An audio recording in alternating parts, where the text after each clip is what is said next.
Hello mga lods, buhay piso wifi. Yung isang antina natin kasi apat yung outdoor ilagay natin, ang isa hindi makita kaya pala kinitkit ng ilaga.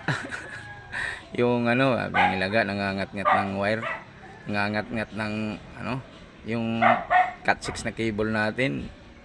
Dumadaan sila, tumutulay, lumalatay. Yan kinitkit pa. Kaya pinutulan na lang natin, linipat na lang natin sa malapit.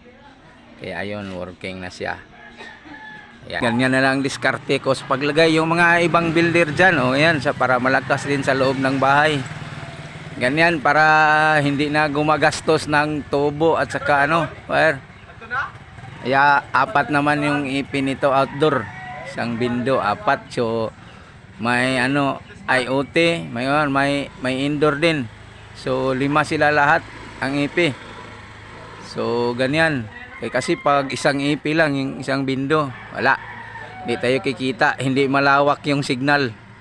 Kaya ito, medyo malayo-layo itong linagay ko. So may likod, ang inat-ngat ng ilaga para hindi na ngat-ngatin ulit. Dito na lang sa malapit. May bindo naman yun sa may pangatlong bahay. So dito na lang tayo sa medyo malapit-lapit ng konti. Ayan mga lods, kumbate na. Working na siya.